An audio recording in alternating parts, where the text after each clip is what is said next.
Welcome to the Queen Divas, Queens of Fitness podcast. Join your hosts, three-time WBFF world champions and WBFF royalty, Alicia Gowans and Stephanie Ayala McHugh, as we explore all things female health, training, competing, mindset, and living the fitness life every day.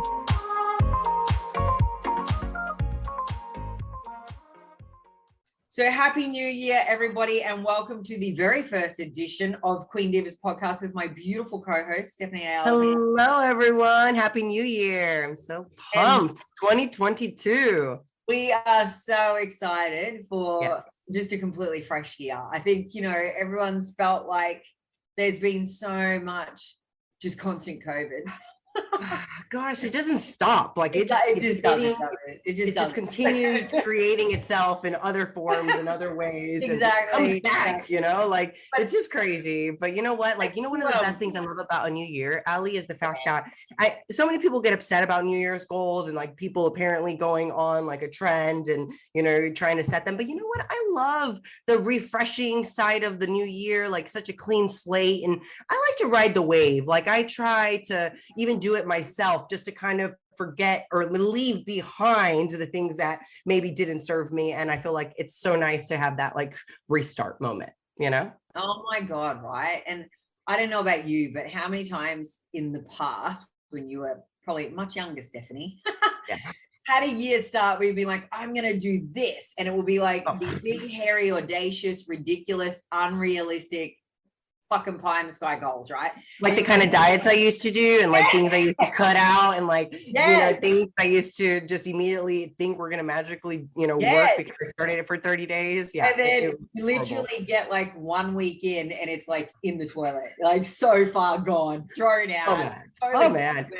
Or like those that say like, they have a really big, drinking problem. We're like, oh, I'm never going to drink alcohol again, and they're like super dramatic about them getting clean. I'm like, guys, scale, like do something realistic, like be realistic with your goals. And if you came from drinking every day, do you really think you're going to go cold turkey and actually succeed and not like go into this whirlwind of, actually drinking or having sweets? I think this is actually a really good topic that goes into New Year.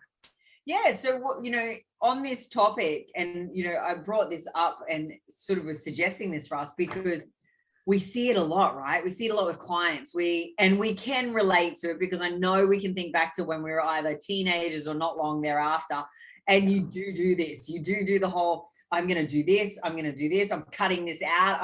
you know what I mean? And it gets very like rigid rule based. Oh, yeah. And it's like diets. If it's a rigid rule-based structure, 24/7, 365, no one's going to stick to it, right? They don't work. No. And I think that the same can be said for a resolution. So with my clients, what we do is we kind of go, let's sack off the resolutions and then let's instead focus on, and you never want to focus on too many. The rule of thumb is sort of 1 to 3 at any one point. Oh, totally. But what am I going to do in my day-to-day every day, or something that I'm going to adopt that's just a better, healthier option, choice, behavior daily for the rest of this year that will serve me? Yes, absolutely. And I think that one of the major keys is actually doing a day-to-day, goal versus just a yearly goal. I feel like these long-term goals that are yearly are sometimes usually very unachievable because we're thinking we could do so much in a year. I mean, a year is a long time, but it's really not. When you break it down into pieces, it's just 12 tries, one time a month. If you do it, you know what I mean? Like if you actually think of it of a quarterly phase, which is like seasonal, I find that that's also really invigorating to kind of set these smaller goals along the way because they really do set you up. Because even if you can't achieve that yearly goal, you've been able to attain, like you said, and adopt really good, healthy habits that serve you and actually build you up towards that bigger goal. 100%. So, for me, they're the conversations I'm having with people. That's definitely even the way I approach things. And I think, as I progressively get wiser year in, year out, I think I think it definitely becomes more focused on these small little things where I'm like, yep, that's my thing I'm going to own. And, I don't say this for New Year's resolutions. I don't say this for New Year's. I'll do this throughout the course of the year. If I've kind of nailed something and gone, yep, okay, I know I've had consistency in those 3 things that I wanted to achieve for the last 6 months, then let's revisit it, because that's now ingrained. That's now part of my day-to-day. That's locked down. So not even a goal anymore. I don't have to think about it anymore, right? Right. So, exactly. okay, well, what else could I improve upon? What else would add value to my day or my life or my journey or whatever? And then I'll start to incorporate that. So I revisit these things throughout the year. And, you know, you could call them like a mini goal, but for me, I really believe that it is about a healthy ritual / habit that you then, well, it's a ritual, you create a habit, you know. And the thing is, when you're looking at any goal, but in particular a fitness or a wellness goal, it's a combination and an accumulation of consistent rituals done daily that add up to success, right? It's not this overwhelming 100%. Restrictive, I'm going to take this out, I'm going to add this in, I'm going to be all and end all. And it's, you know, it's one end of the extreme to the other. And I think that's never going to be sustainable, people.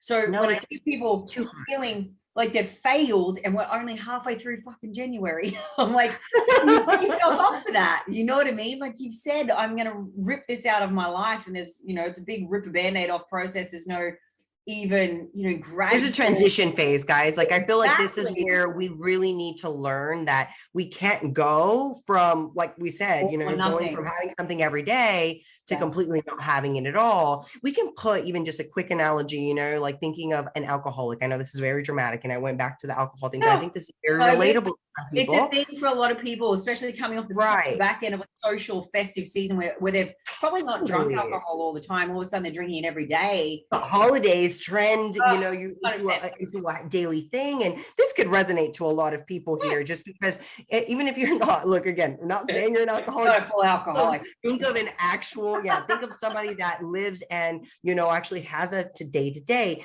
Ripping it out is going to be very difficult for them. It's probably going to give them withdrawals. It's going to give them headaches. It's going to give them really, really bad just emotions, like moods, you know. So I would really highly suggest to slowly, you know, try to implement healthier habits to, you know, clean up your act and actually replace these other times, you know, or, you know, substances, you know, exactly to be more clear, to actually, you know, help you and propel you to be healthier. Number one, I think health is so under, you know, people, every person's like, I'm trying to be healthy, but really they're not helping themselves to be healthier, you know, like we're saying it, but we're really not taking action towards it. So if we can try to reassess what healthy actually is, that will help us really create better goals, not just physical goals.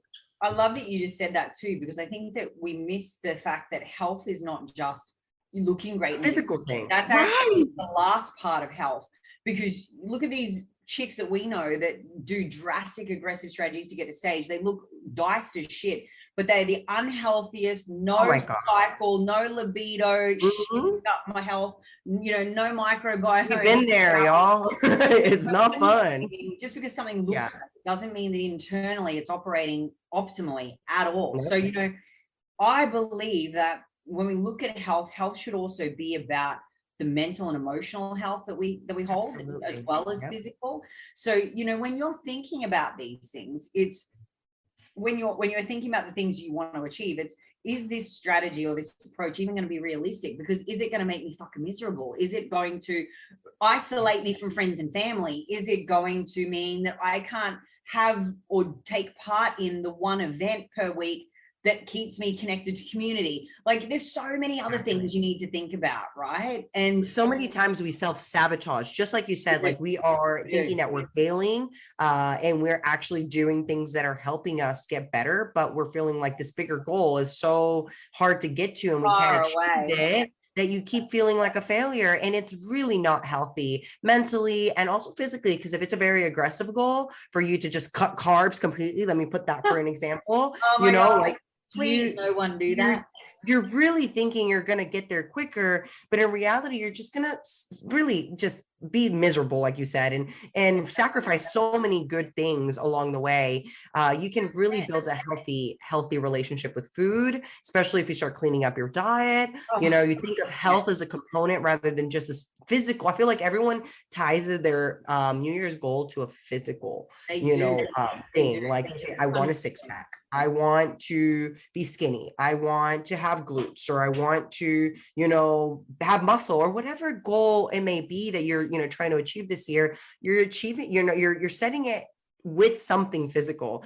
And that really doesn't give you satisfaction when you get to it. And take that from Ali and I, who are world champions, and we've been at the top, caliber type of competing. And it is not a satisfying place to be, even when you get there. When you get there, you still want more. You want more, and you don't think it's enough. And you're going to continue striving, to kill yourself to get there. And it just doesn't really happen until you really build. And I think this is one of the things that's why we always, favor a building phase, because 100%. It's really about trying to improve. And building, guys, it doesn't really keep you in a lean, condition. So trying to restructure your body recomposition, or just learning healthy habits, how to track your food. Gosh, if I have any tips for anybody out there, my biggest tip for your New Year's resolution, if you don't know anything about nutrition, about just macronutrients in general, you've never tracked your food, that's exactly the goal I would, recommend for you to take on this year,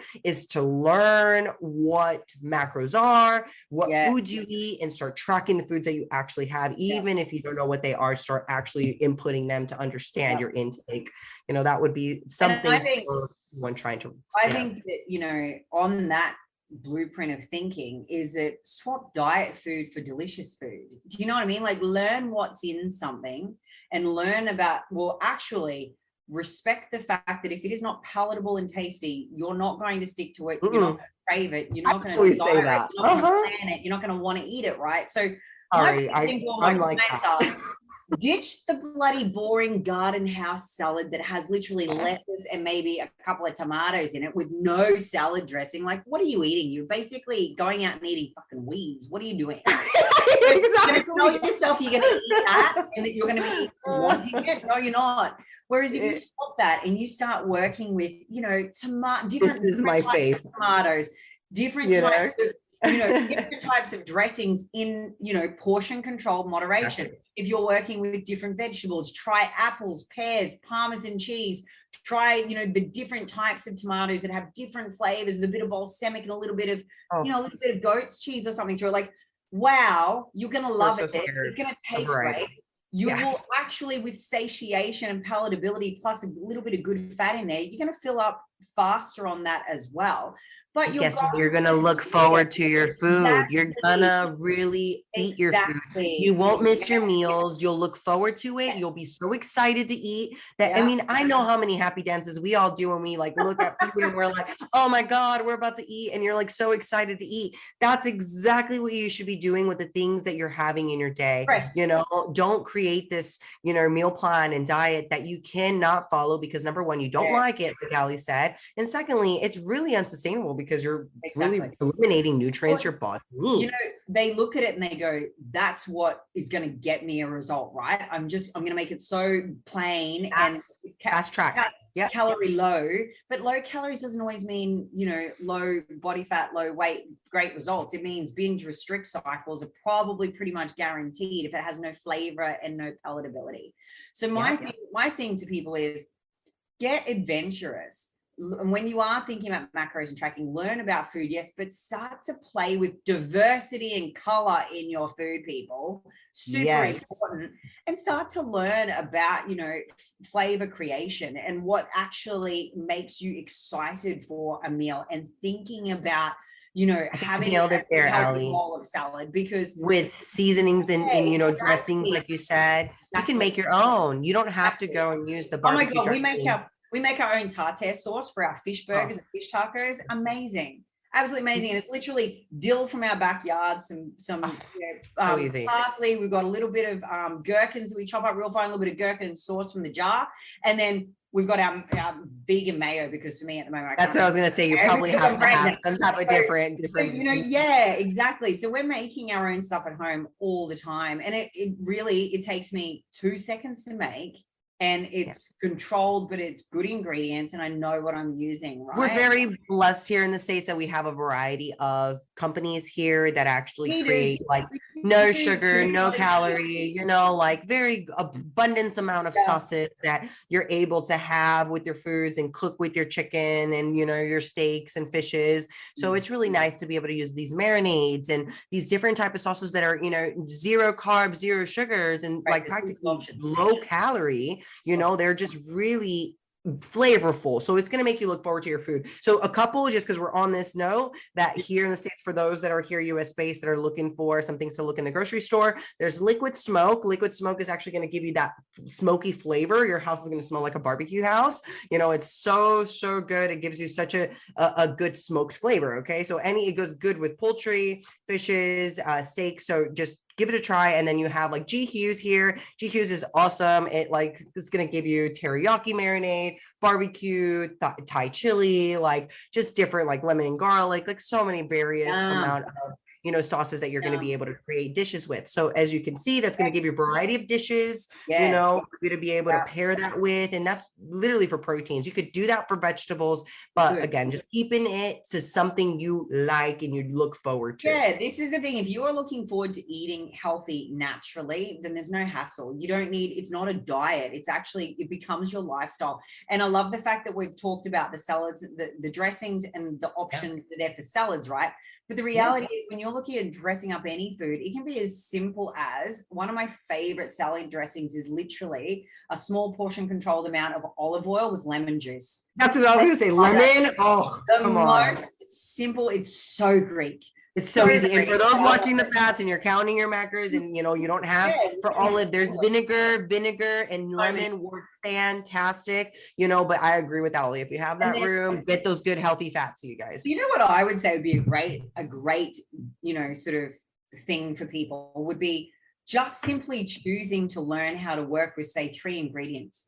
So, you know, a good, healthy habit would be, you know, incorporating in some natural herbs or spices, or finding a natural, you know, flavor that I can add to my food and working your way through and learning about more of them. That would be a great habit for someone to write down as something they're going to achieve in the next, say, 3 to 6 months, because that would expand your culinary experience exponentially, and it would 100% make your food enjoyable, and you're going to be a vested part of the process. So I think that's super important. Another thing that I think is a good take home when you're learning about the food and the macros and tracking and everything else, cook at home more. You know, if if you're okay, a New Year's resolution wouldn't be let's go lose 10 kilos. Your New Year's resolution could simply be this: cook at home more. Cook at home 2 more nights a week than what I currently do. You save money and you're going to be on track. You're literally going to eat so much healthier. Even if you eat more calories, more carbs, they're gonna be healthier. You know what you're putting into your food. You know how it's being cooked, and actually you're gonna have a better variation. You can use an air fryer, still have potatoes. Oh my God, you can still have fries. You can still have technically like chicken fingers or chicken, you know, however you want your air fried chicken, you know, with a breading, and it has no oil. It's so nice to be able to cook from home. I think that's such a good key, Allie. And going with that, I think with the food correlation, I think is very important to think of your energy and when is your highest energy in the day. Because here comes the training, right? Like here goes where everyone just goes gung-ho, cardio machines. I mean, I used to work at the gyms. We used to manage gyms, and you know, January came and all the treadmills would be taken. You'd be fighting for any cardio piece because everybody that came in literally would only get on the cardio pieces because that's what they think is working out, right?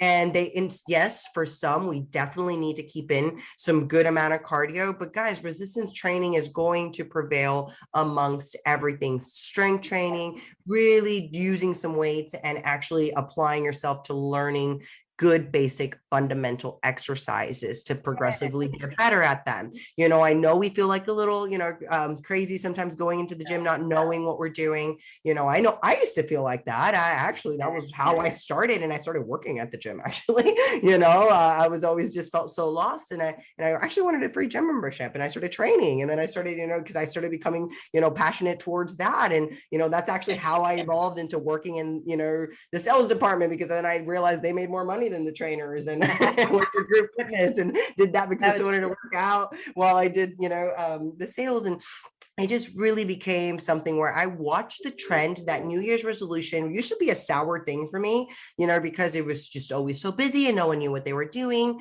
but now I really do sympathize for those that go in there and, don't know what they're doing, because I understand that they really don't know that cardio pieces aren't, a way of forming of just training, and, trying to understand that your energy balance of the day is going to really give you a better boost, to actually go train and have a little more motivation. So rather than you waiting to the end of the day to train, you should try to pick. And I mean, not always can we decide when train. You feel optimal too, when you feel your optimal energy, and being realistic and not going 6 days, 7 days a week and saying you're going to be able to go all the time. Be realistic and only select 3 to 4 to start, especially if you come from not training. Build up to it. Exactly. If you already train that much, then make sure you set that up in your program and, try to achieve maybe 5, but max, right? Like, don't go 7 days a week, you guys. Overtraining is horrible. I see it so much at the beginning of the year from everybody that tries to like get in shape, or they come out of the gate like a race horse. They go too far. Race me to the cardio machine. And then they're done. So, I love that. And I think, looking at that in 2 parts, if we looked at it from the point of view that you are someone who has had a gym membership for, say, decades, and you never go, well, instead of being like, I'm dragging myself to the gym no matter what, maybe instead it could be, I'm simply going to get up and go outside and walk every morning, first thing, get my sunlight, get my steps in, right? And then it could be, I'm going to find something that I love, whether that's going to a yoga class or a Pilates session, or it's getting out on the bike in the sun. Who cares? Yeah, it could be anything, right? A spin class, like it could be literally anything. So it doesn't have to prescriptively look any one way. And I think the best thing is looking for a movement pattern that you're just excited by and that you can get invested in and that you want to be part of. It could be a running group. It could be rock climbing. I mean, these are all things I've done over the years. And for me, it was dancing. For me, it was always like a fun time. Would just turn on music or go to a Zumba class or have some type of, aerobics class. I used to like class settings. Again, I didn't know what I was doing. So I really thought, class settings were cool because you'd be able to just good when you don't know what you're doing, because they motivate you and they get you there. And everyone else, sometimes you're like, she's doing it worse than me. Yeah. So it sucks to say that, but normally you get motivated when you see somebody else in a tougher position, and it sucks that's how the human nature is. But if you put yourself where you feel like you don't know, you get unmotivated really quickly. So that's why I love what you said, Ali. You saying that you have to find something you love in your movement pattern is really important, and I completely agree. Yeah. And then I think, looking at the little tangible bite-sized things you can do in your day-to-day too. Like, another really powerful one, I think, which, the stats on this are really quite scary. It's something like 90% of the entire population does not eat 2 serves of fruit and 3 serves of vegetables a day. How disgusting is that? Like, it's actually, to me, that's mind-blowing. But at the same time, I think back, and I'm like, I heard that statistic. I'm like, what? No, I can understand how that happens, because I recognize where people get into the trap where it's an inability to understand, and a lot of the times it's lack of awareness, right? They're not sure what is what and what foods, have fiber and don't, and they're just not covering off all of the things, right? But that's a scary statistic. So that's a very bad stat. Yeah. It is. So for me, I kind of look at it and go, a really great habit for most people would be, I'm literally going to eat 2 to 3 pieces of fruit every day. That's a really easy one, but I can guarantee you that should you adopt something like that, where it's going to be, I'm literally, and do you know what 2 to 3 servings of fruit is? It's about 150 grams. So match small. So it's literally banana, small banana, and then maybe 2 apricots. 2 apricots would be like 1 serving. So So point being, it's really easy to hit. It's not hard to do, but no. Put it in your snacks for sure. One time a day. And, obviously get in that serving. I agree with you, Ali, doing that as just a healthy goal, and which leads me into your actual vitamins and actually getting in, of course, a colorful diet. But if you are deficient in anything, making sure you are looking at your health and getting a checkup. I know this sounds like, okay, or, it's a new year. You're going to get, your insurance. I don't know how you guys do it out there. You're going to start getting some calls. Have you done, your follow-up? And, I think we just got a renewal here, with our insurance. So you're going to have to go do your checkup. I recommend for everybody go get blood work, go see where you're at, actually check up on yourself, see what you need to work on. Everyone's so different internally.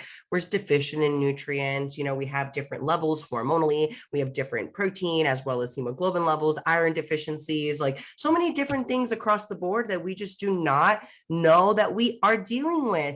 And especially if you have gut issues or you're having any sleep issues, there's something going on internally. And these markers will give you a sign or direction of where you should be taking some approach. So I highly recommend to do a healthy, yearly checkup and, try to create some sense around health, whether it doesn't mean that a vitamin's going to cure you. It by no means does, but it is a healthy habit. So like in the mornings, like for me, like you had mentioned, Ali, like about vegetables, I'm really bad at getting in certain vegetables because I'm not very big on eating all the vegetables, and I do need the variety of them. So getting in like my daily greens in the morning, my gut support and my vitamins, it's a ritual. It's a daily thing. And, I just prioritize that. And that's a habit. So even if you're able to create something as simple as every morning you do something, you do a checklist, right? Like checklists to me, I feel like are such a great self-achievement goal throughout the day that are very easy to check off, feel good about yourself, right? There's these self-achievement goals. So like whether if that is being organizational and actually using your calendar for it, or using your notes, or actually writing down a checklist, it's going to help you create that healthy habit daily.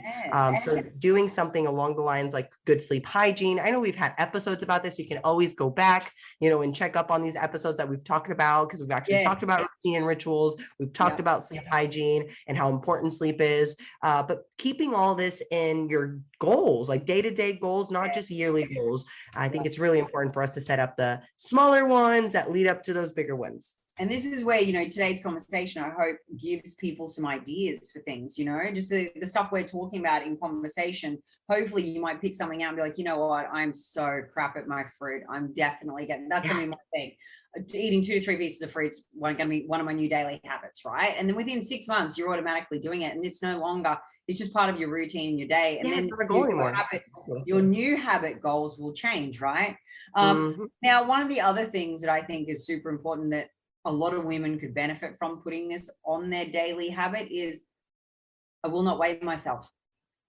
The scale. Not weigh myself. Do not let the scale or numbers dictate you're not defined by progress. Yes, exactly. Why don't, instead of looking at that every single day, berating yourself, making shitty choices based upon fluctuations that have got nothing to do with body fat, why don't instead you look at, a performance related goal instead, and we've talked about this in previous episodes too, but I think that would be a really cool thing to put down as an initial change to your daily habit, because it might be the one thing that you do every single day that is completely derailing everything that you want.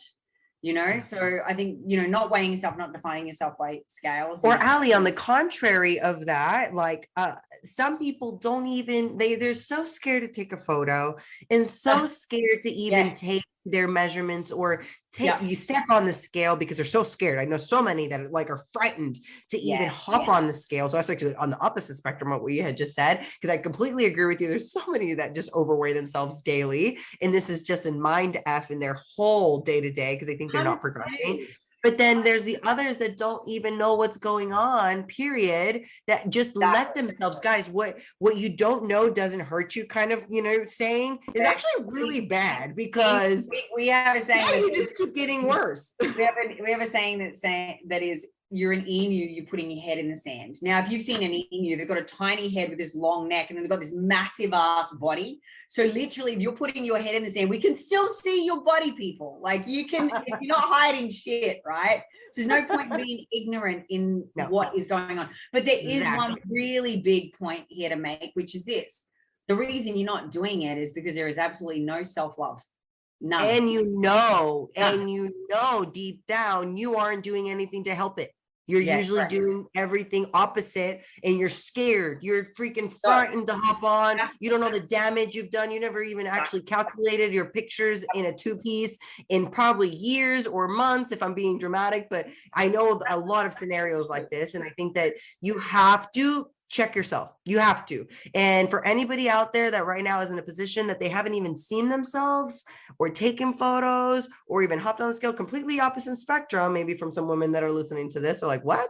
Like, I hop on the scale and look at myself every day, you know, and that's actually more of my competitors over here and probably everybody that's obsessed on a certain weight and look. But then we have the opposite, right? Where you're just like so frightened and just so scared of what it's going to say and what's going to reflect, and the fact that you're actually putting yourself as a starting point, right? Because this is the beginning of the year. What do we say? You know, it's a fresh start. And I would love for everybody to kind of use it that way and let everything in 2021, leave it there, you know, start fresh and really create sustainable goals and, you know, do these progress photos, actually, you know, take a little reflection moment. I think reflecting is so important. I took some time to reflect. I mean, I think it's really important to take moments to call yourself out, but also be proud of yourself. It's a hand in hand. You're being, you know, a good constructive criticist, but at the same time, you're being self-loving. You know, Ali, you nailed it when you said you have to, you know, actually self-love yourself, and you won't do it. You won't actually check on yourself.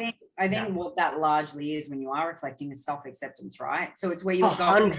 Where you go, this is me now. This is not the end of me, right? It doesn't define me. This is just where I sit right now. So in this moment, self-acceptance is not about, you know, beating yourself up and going downhill from there. Self-acceptance is really that moment where you go, I love who I am, you know, and whilst I might not be entirely comfortable with what I am like at the moment externally, it's just this one moment in time, right? So I just got chills. Absolutely. That's 100%. So as long as I look at myself and I am so deeply okay with who I am as a person, then I become more fixated on taking care of myself than fixing myself or beating myself up.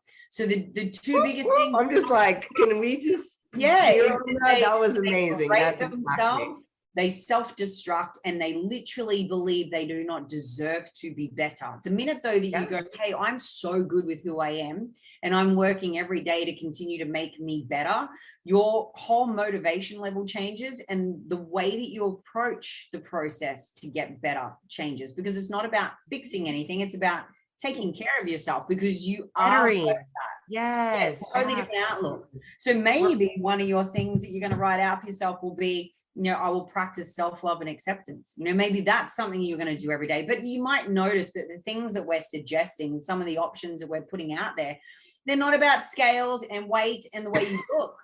A lot of them are about the things that if you do them, though, I promise you, you're going to look better. You're going to feel great. You're going to be healthy. You'll be immune, you know, supported. You're going to be you're going to be in the best position in your life. But more importantly, you're going to be fucking happy.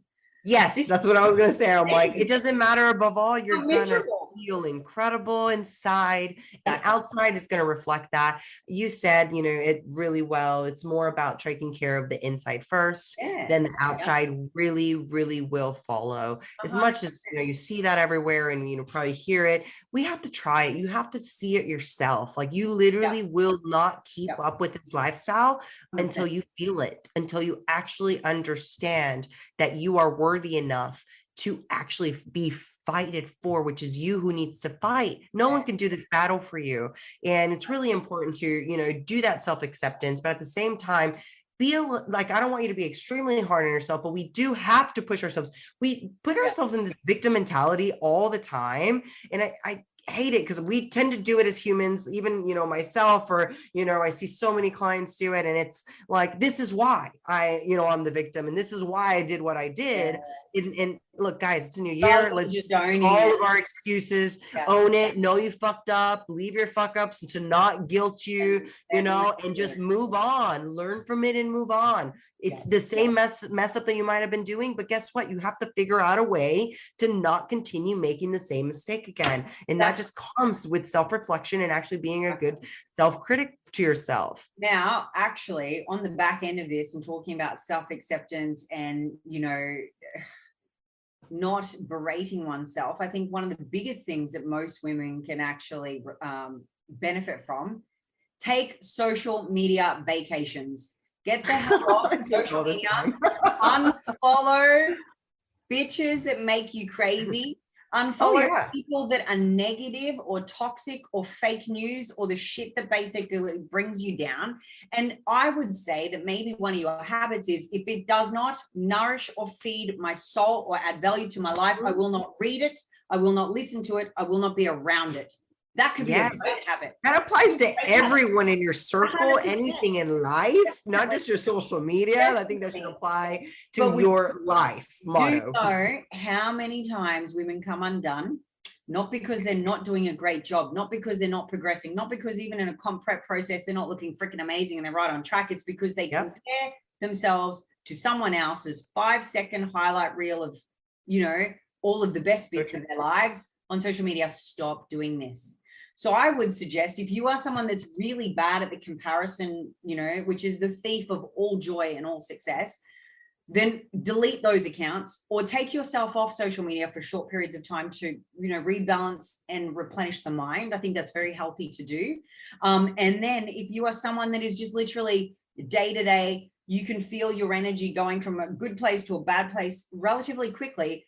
Revisit what you're consuming, and it's with your eyes, your ears, and your energy, not just what you put in your mouth. Because I love that you hit that one, Ali, because I feel that that's something so overlooked that people don't understand. Why do I feel the way I feel? But I'm like, what did you just do? Were you just an hour on YouTube or social media living somebody else's life, you know, and trying to, you know, essentially be in their life and be, you know, living their life. And that gives you this sense of, you know, oh my God, I'm not good enough. And my life sucks. You know, I only get to go to work and come home and go to the gym, and they get to travel and do all these XY things, you know, that you're really, you know, fantasizing to do. But, and, you know, it blows my mind how much social media perception gets really skewed, because some people look at these icons and idols and they're really not what they seem to be. And we know this firsthand. I have people ask me about certain situations, and I'm like, it is not like that at all. Like I know this situation. It's a highlight reel. I know these people, and Instagram is not that way. Well, but it is not the way their life looks 24/7. Trust me. Do you know what I mean? Like, oh, 100%. So if I'm honest, you know where you said, Ali, about unfollowing and stuff, I think it's really healthy to go and clean. Go and revisit who you follow, actually see the content. Is this healthy? Is this a good feed for you to actually be on? Because social can also be a good place to be social, right? Like that's what it's made for you to connect and actually have some, you know, friends and feel, you know, a good bond and a good circle of friends that give you support. So I encourage it. I actually think it's a good place when you have the right circle and you follow the right accounts. When your approach to it is a healthy one, so where it's not about what am I lacking, what do they have that I don't, where it's envy and greed and all of the things you shouldn't be feeling, right? I'll share. So for my feel good, my account has a lot of animals, okay? Like I have a lot of dogs, a lot of nature. I have a lot of motivational accounts. I have, you know, really, really good nutritional and, you know, training training, companies that I'll follow, and, good people that I know are reputable and very credible. But at the same time, I know, like, honestly, more than 50% of my stuff is stuff that makes me laugh or makes me feel good. So that is what social media is to my personal. And I understand, Allie, you and I have a different, we run our businesses off of it. So it does have to come with work and play, where we have to, obviously assign ourselves to actually work. But for me, if I'm actually scrolling and I'm actually passing time and I'm literally waiting in a line and I'm not trying to talk to anybody and I'm just trying to, have a good smile or have a good little laugh, I follow stuff that makes me feel good. It makes me laugh. So if that is something that will help, that is just a tip. I don't even really follow a lot of people like that. I follow a lot of nature. Places I want to visit, things I want to see, animals that make me feel so amazingly warm and laugh. And, there's some accounts that are really funny too. And so if that's the kind of stuff that you want to follow. That I see an account go down a route where I'm like, nah, I'm not about that. I'm not here. Oh no, totally. If I see something pop up immediately into OnlyFans, unfollow. I can't take it seriously. Like I can't. So hey, Allie, that's their business. I have no I'm sorry, I shouldn't make fun of it. I'm sorry. Okay, you do know OnlyFans. Yeah, Jesus Christ. I just can't. Like I can't let my feed be full of something that doesn't either add value or bring me joy, right? So I'm the same. I take that to heart, you guys. Like, clean up your feed, know what you're putting in your mind, really structure out your plan as far as your workout regimen, your meals, things that you like, things you love when you're moving and training, whether if that's walk, dancing.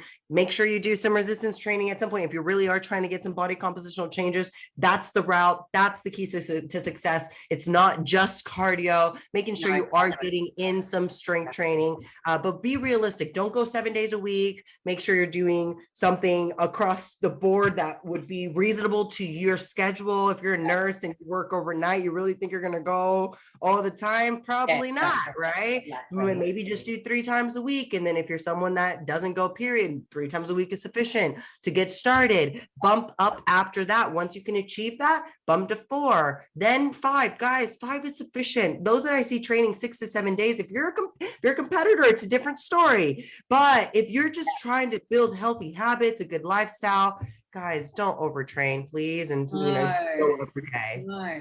What would be your top 3 things that you are probably going to focus on, or like what are some of yours? So, okay. So for, let's say, adopting, healthy habits, and we're talking about daily ones. I think for me, one of the things I really neglect, and it's so funny, we're just talking about social media, but I actually neglect my social media.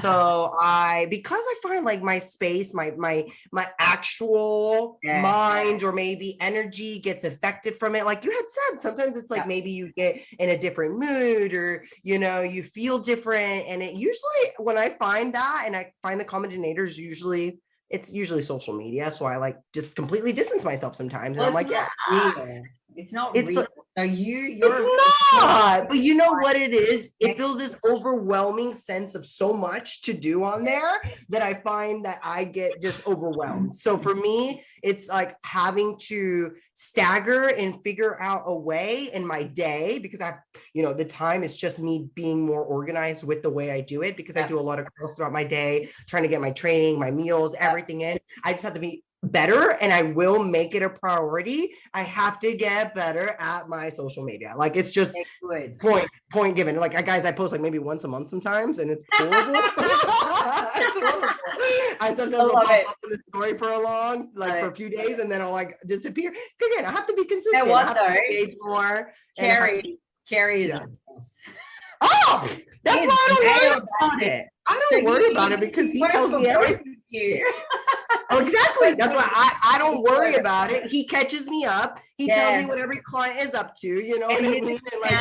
His account's good and it's good for business. So it's like, you're all over it, even if you're not is. But you know what? That's why I've gotten way too complacent. I've not made it a mission. I'm making it a goal. It's one of my New Year's resolutions to get more active and to be more social. Like, I mean, that's essentially what it's made for. And I want to get to know all of you that are listening. I I get so enamored with all you guys messaging, and I think it's such a awesome, cause too, to be able to give back what we've been able to learn. And I find that even my clients are like, Coach, I want to see you more. And I'm like, crap, I just really got to get my shit together and pop up on social media more. Sometimes it's hard though, because you just, it's difficult because when you're in a service-based role, your first thought process is to be of service. So it's literally more about servicing your client base, spending time on what's going to make their journey better, being, collaborative on their programming and planning. So that's exactly how I feel. Social audience that doesn't really know you, and not all of them are connected to you personally like that. That's what I always tell them. I'd rather talk to you one-on-one than talk to the audience that has, all these thousands of people that I don't maybe know.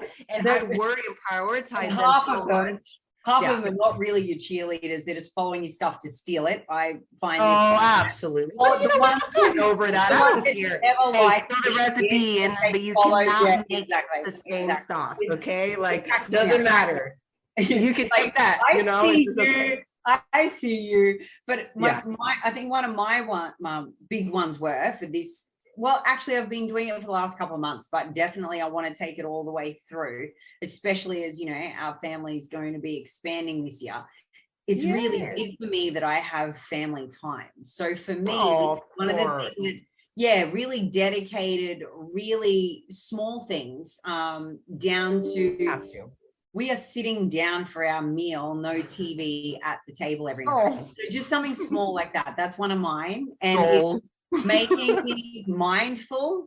So I'm eating mindfully. I am having interactive, connected conversation with people that I love. I am having meaningful conversations. We're present. And I think so being present is present with your family and being there more. Yes, correct. Because whilst I'm always here and I'm always around, and it's always been that way. You work from home. Yeah. Just not the same though as a dedicated space where it's particularly just about you and me across the table from me, right? It's very different. So people don't realize that working online or from home actually means that you're working all the time. Like correct. You don't really get to segregate these moments for your family and even for yourself. Like, gosh, you don't even take a shower sometimes. And you're like, oh, I stink. I need to go shower, So definitely making time. It. I know. So that's amazing. That's awesome. That's probably one of my first and foremost big ones. But as you can tell, that has nothing to do with how I look or what I'm doing or losing anything. Like, it's totally not even in the sphere of it for me. What would be something else that you're going to focus on? So I'm gonna have you all hold me accountable to this, because these are all things I'm already like freaking getting red thinking about them, because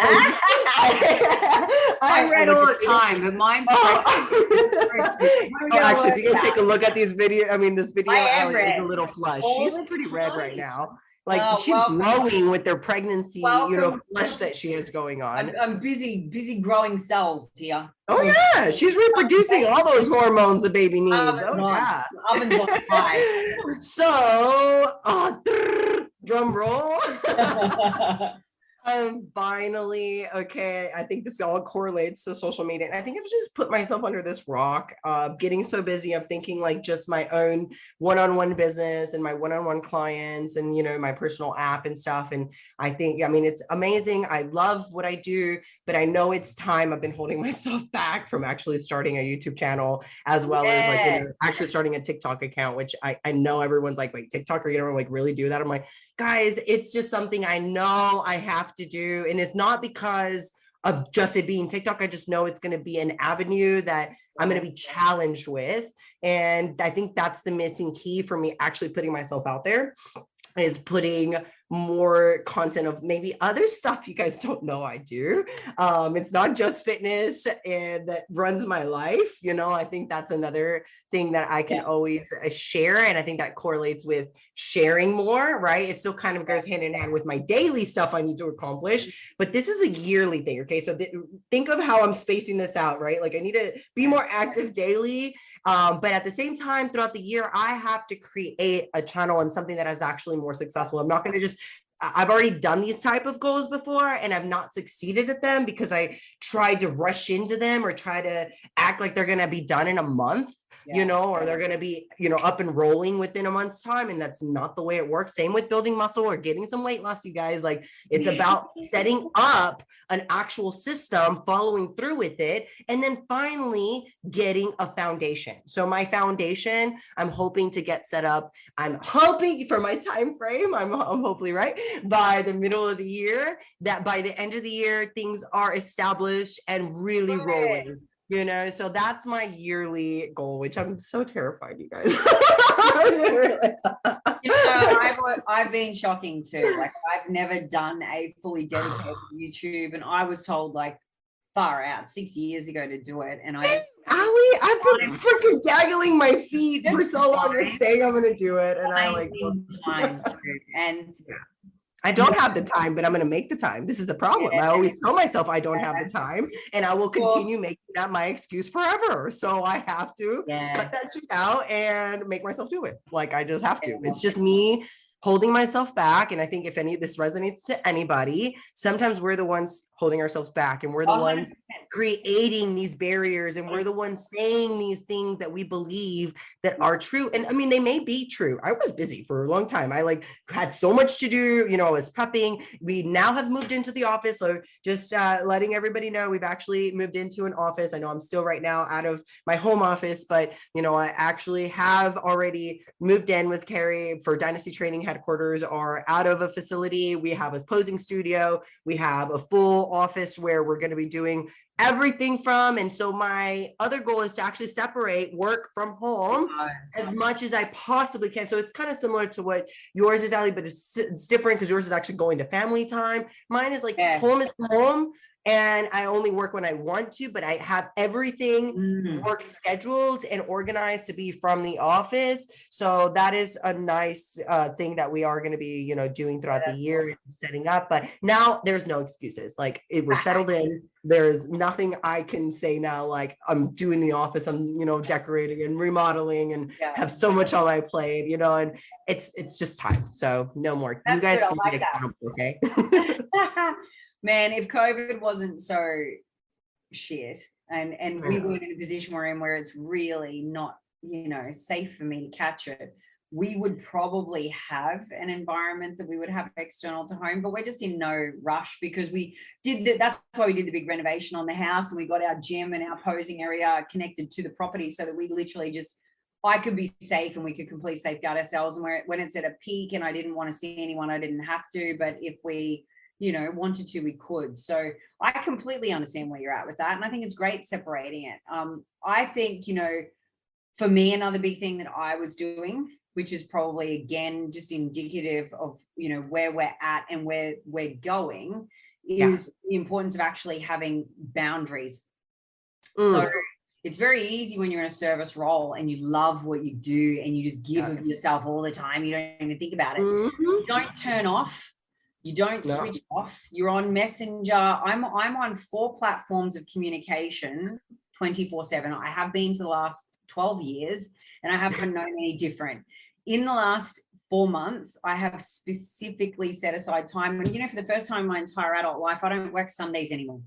I do not work a Sunday. For you. That is awesome. How many decades to get to that? I was going to say, I was like, I'm not there, Ellie. I was like, Sunday's my busiest day.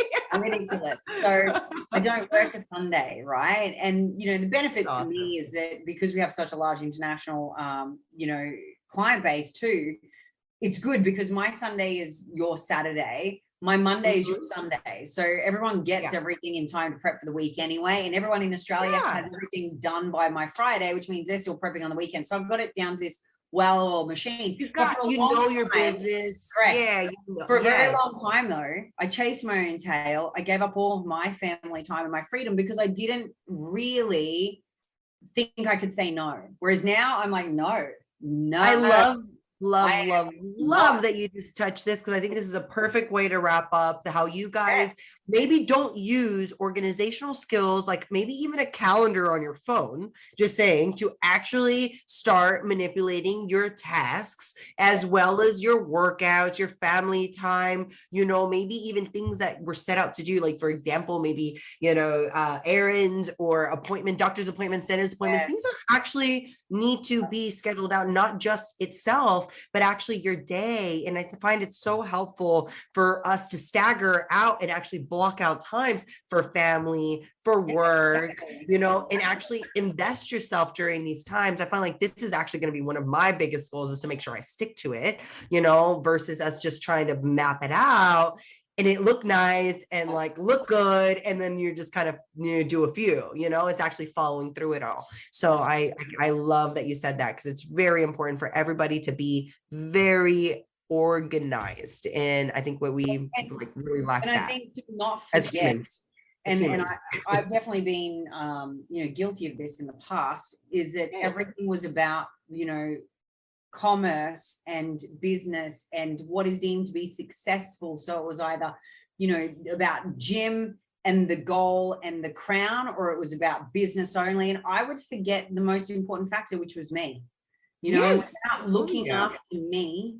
And I'm talking about me on a spiritual and mental and emotional level, as well as the physical and financial, then there is no success, because without me being my best me, there's nothing, right? So my family get nothing at the end of the day. And I also can't achieve anything if I'm not well, and I'm not well across all those spheres. So this is where I think, I hope, if nothing else from what we've discussed, because we've both given examples of things we're focusing on that have nothing to do with physicality, I hope you can take away something that helps you to set your 1 to 3 things you're going to look at in the next 3 to 6 months, let alone whole year, and focus on the things that if you make the small change every day, it's going to actually contribute to the goal that you might want physically anyway. The byproduct of it will be that you've got either more time, or you've got, more freedom in the ability to get to the gym, or it might be that you're eating better foods, you're making better choices, you are, moving more overall, like whatever it is, but you're going to achieve what you ultimately want in the end anyway,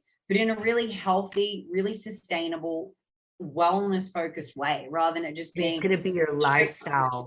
Exactly. It's not going to be something you're trying to create at all. You're living it, you're breathing it, but it's because you slowly added them in. You worked on these smaller habits, you made these smaller goals to become your bigger goal. And I love, how most of the time we always just look at these bigger goals and think like we're enamored or motivated by them. Guys, it's the small ones. Like the small ones are the ones that we should be so happy with achieving. And I hope that you guys are able to fall in love with the process rather than just the end goal.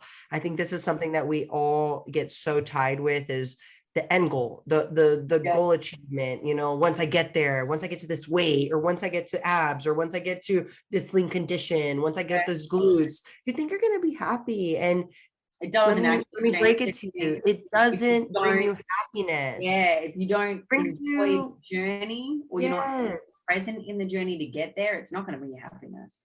No, you have to learn. You have to learn about yourself, really grow within this whole journey, and make sure you're setting up these realistic goals and sustainable habits. So instead of resolutions that are going to fail, choose some things you're going to make better in your simple day-to-day, because that's going to be where you'll make change. Small goals, right? And then have a yearly one, maybe break it down like I did into a semi-yearly, and then break it down into quarterly, and see how you're able to set yourself up to actually get there, but make sure you're doing daily ones. Daily ones are the most important. Now, we would love to see what it is that you're choosing. So, if you're following us, post about it, tag us, share the episode, talk about what you're choosing, what are going to be your healthy habits, or what are going to be the things you're implementing or changing or focusing on that are eventually going to lead to bigger outcomes. And then we'd love to see in a few months' time where you're at with it, right? And I think, getting involved in a community like that and sharing it publicly is always a really great way to keep you accountable and keep you tied in to what it is you've promised yourself you're going to do. Maybe that's actually something that you should set for yourself, is I will not break a promise to myself this year. That would be a And great even if you do, don't like, and then why I say this is because you make promises, but really make real ones. Like, Yeah, don't exactly. just say like, I'm gonna, I'm do gonna something, lose X, Y, Z. right. Like, be real with them. So same with your Yeah. goals. Like, but it's true, it's you're showing up for. You're not showing up for anybody else. So, make them to yourself, not to your coach, not to your spouse. Yeah, exactly. Like, yes, say it out loud to have others support you and get you to hold yourself accountable. But you, at the end of the day, are the ones that are going to make those deep excuses, or you're going to set yourself up for failure, still 100%. Do the things that are old habits. So still make it to yourself. You are the person you're fighting for. It's your life. Take control over it. Own it. I mean, this is enough. This is not the end of the year. Don't mull in your soppiness, sadness, and all the things that went wrong. So many things went wrong for everybody last year. You're not the only one. We've got to make sure we snap out of this victimology type of mentality and get ourselves into just a new, clear, fresh start. It's a new year, and set up these good, sustainable, real goals and start setting up daily habits. And don't feel like, you missed the boat because it's not the 1st of January. I mean, just stop and do this any time of the year at any time. So, I just find, because so many are doing it, that's why I say, like, there's this air that's going around, that this wave, and I call it a wave because it always comes in January. I just like riding it. Like, let's ride the wave, right? Like, rather than trying to go against it and try to hate on the New Year's people and the ones that are setting resolutions, actually try to set them yourself, but don't set resolutions, set goals and attainable ones, and do things that are going to service your day-to-day and your end goal. Yeah, agreed. Well, fingers crossed, you've taken something out of this. You've been able to write your own little list, and we've helped contribute to what will be an amazing 2022.